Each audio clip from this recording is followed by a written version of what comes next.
On average, when you swipe your card in the United States, 36 computers are involved in the process for one credit card swipe.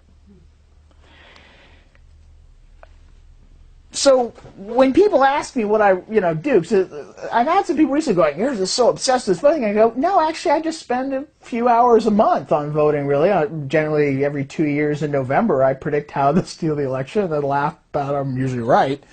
This is what I spend my time doing, because all of these things in between, every single step in this process, I have found thieves in. Every single one. In Phuket, Thailand, we blew out engineers who had an optical switch who were duplicating things. Just last month, we blew out a gang who had put extra circuit boards inside of this to steal them right at a bunch of stores in Belgium and London. A few months before that, we blew out a group that had compromised cash registers. We've blown out employees who are copying this data. We've blown out people who are working at the bank who added code to steal it there. It's like, there is no part of this system that we have not found thieves stealing or changing data. None. And it amounts to millions of dollars a day that we lose. Now, all around the world, there are thousands of qualified, highly driven, and very good professionals like myself trying really hard to allow your credit card to work. And most days, we win. And occasionally, now, let's go even to the next step, right? So now let's take what we do to stop a thief. So if we're trying to stop a thief, so I've made my credit card charge here, and now my credit card charge is traveling through the system, going through 36 computers. That goes very fast here because it's the speed of light. Then we're back into copper here. Now let's all of a sudden, this computer that asks, "Are you real?" then says, "Huh." And the computer equivalent of "huh" would be, it asks you real, well, that's a real account, but Bob Smith's never been to the Walmart in Oklahoma before. So the "huh" of the computer then triggers a whole other bunch of computers. And these computers are what I spend most of my time designing. And these are fraud detection computers. So now let's say you live in Long Island, and someone has stolen your credit card and sold it to a guy who's made a white card copy. He's taken an old hotel key like this. This is actually a hotel key that's been converted into a credit card by a thief. So this is called a 3-track mag code. And he stole the data, used an encoder that he probably bought on eBay for $50, and turned what looks like a Hyatt or Westin key in his pocket, but this is actually a phony credit card now. He's run the phony credit card, we call this a white card fraud, through a machine, hoping to get away with a single charge. Hoping that this computer won't say "huh," but will say, okay, that could be risky. If they see 2 or 3 "huhs" in a row, they'll definitely say something. And sometimes on the first "huh," they're like, okay, there's something odd going on. The person's on a business trip or something. We won't bother them. The computer doesn't make a decision, but the programmer has to make a decision about this. But if the computer says "huh," then all of a sudden my computers come into play. And my computers then say, what is the person's buying pattern? What is the person's age? Where's this person doing? This is definitely out of program. And then what happens is you're sitting there and your phone rings. You're in Long Island, your phone rings, you go, "Hello," and there's a nice person on the phone. And by the way, now this data has gone from Oklahoma through to your bank in Long Island into one of several farms where our fraud computers are, who've now sent a signal with some of the information to South Dakota. And now we're over in South Dakota at a fraud call center, where there's some in Ohio as well. People with nice Midwestern voice gets on the phone and goes, "Hello, Mr. Smith. This is your credit card company." And they're not from the credit card company. They're from the fraud outsource company. But they know what credit card is and know what name to say. They have a script. I said, "Are you standing in the Walmart in Oklahoma City buying?" And if you go, "Yes, I am," they go, "Well, that's wonderful." And they click yes. Now a human decision about fraud has been made. And if you go, "No, I'm in Long Island," they go, "No." And then this cashier then has their manager come over and we try and arrest the guy. Right? Who's doing that with voting machines? Nobody. If anyone is in this process, and trust me, there are people who want to be in this process. If anyone's willing to spend $1 billion on a 2-year campaign to win an election, spending a couple $1,000,000 to intercept the system and change the vote, you bet they're willing to spend a couple $1,000,000 to do it. Nobody's building these kind of systems to protect your vote. Nobody. So what a man in the middle is precisely that introduction. That's a white card charge, but these other things I've talked about, let's talk about the Phuket blowout we had. So this group in Thailand, very clever, had basically added a computer right here called a MIM, a man in the middle, and sometimes they're called kingpins. They're a kingpin if they also send out controls. They're generally just called a man in the middle if they intercept information. Now what happened is they had all of Phuket, where all those people are vacationing, all this information was coming in, and they were basically watching for things that were not cards that they didn't want and not phone calls. This was a very cleverly controlled computer that understood what the transmission signal of a credit card charge looked like, and then would copy the whole thing.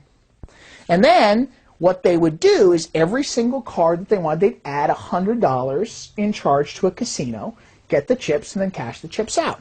So then you come back from your vacation, you know, Mrs. Smith has come back to Long Island, and she gets the bill, and she goes to Mr. Smith and says, "What night did you spend $100 at the casino?" And he goes, "I didn't spend $100 at the casino. You must have spent $100 at the casino. Remember this?" She goes, "I didn't spend $100, I spent $20, and my $20 charge is here." So then it becomes a question, do Mr. and Mrs. Smith want to call anyone and fight about $100 that they had on vacation that neither of them are really sure if they spent it or not? It was a very clever gang, and they were doing it to 50, 60, 70, 80 cards a day. Right? That's a MIM. Now, let's say instead of wanting to intercept credit card charges, I wanted to change a vote. Well then, I just need to figure out, here's my voting machine out there, and my voting machine has got people who drive it to the county tabulators, but I'm going to erase this and now go to an architecture that's closer. Now that you understand the process of how it happens, let's talk about how voting tends to happen.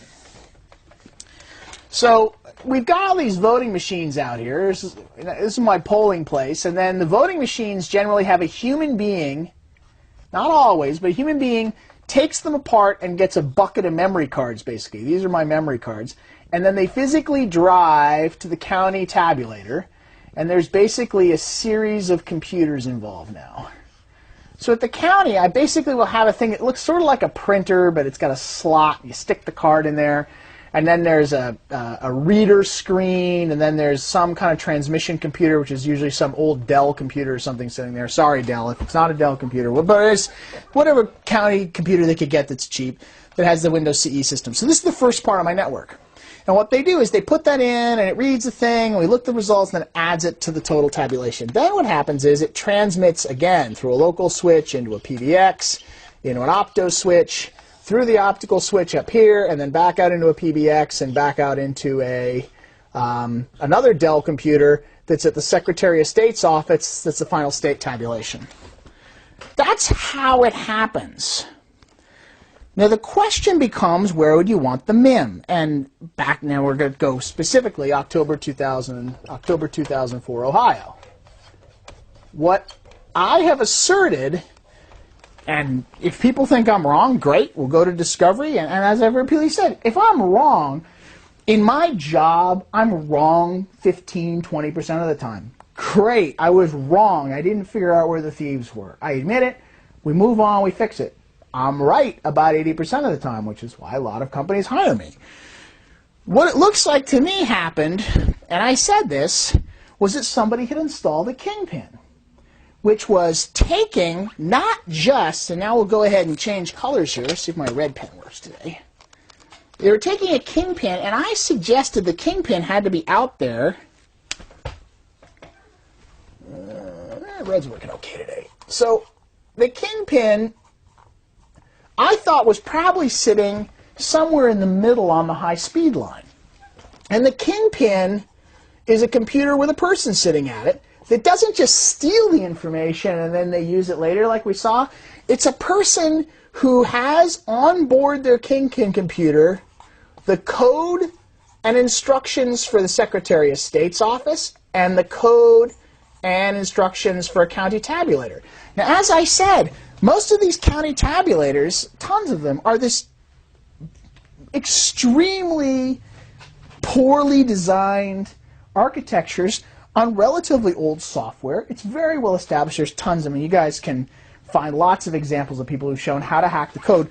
But I'm not talking about the specific hack. I'm talking about the fact this guy has got copies of the code or has already introduced in these things routines that are communication routines to talk to his kingpin.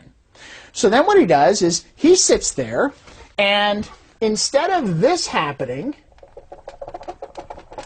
this happens.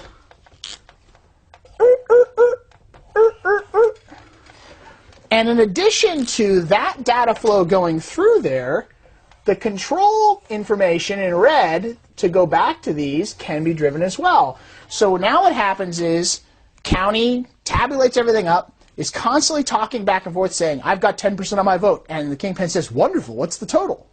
Now, you think you're talking to the Secretary of State, but you're not. You're talking to the kingpin. And then you say, it's this, and the kingpin says, okay, great. And then it passes out to the Secretary of State. So the kingpin doesn't have to make itself seen. It can choose to pass everything through until it decides to say, now I've got a problem. You know, so at 9 o'clock in the evening, Kerry's leading in Ohio. And the kingpin is watching these results go through, and this operator is sitting here at a company called Smart Tech Solutions. We now know. And remember, when I speculated this, everyone said, that's ridiculous, that's completely impossible. Well, we now found out that not only was I right, we know where it was sent. We didn't just have it introduced, it was designed into the Secretary of State's office that they could switch the control from their computer talking to the counties to have a Smart Tech do it. So, great, I was right. So now everybody's saying, well, yeah, you were right, we're sending a Smart Tech, but they didn't do anything wrong. Well, then why were you sending it to them? So these guys at Smart Tech, they're now looking at the things going by, and they finally make a decision. We need more Bush votes. So what they started doing was, in counties where they already knew that it was a Republican county coordinator, they already knew they were going to win the county, they started padding the vote to cover the differences in the place that had been too dangerous, and they would have gotten caught had they done it. So in these places that were already heavily Republican, they'd probably looked and said, okay, votes have come in from this precinct, and we'll take away 50 Kerry votes and add 50 to Bush, and then send it on. And then what's great is we'll then send back to the tabulator and change the tabulator level too, which is very simple to do. If you've ever called up the customer service help desk and all of a sudden watched them changing something inside your computer, go, oh my gosh, how are they doing that? Well, it's because they have the ability to do it if you have the code of what's at both ends, which we know the guys at Smart Tech had.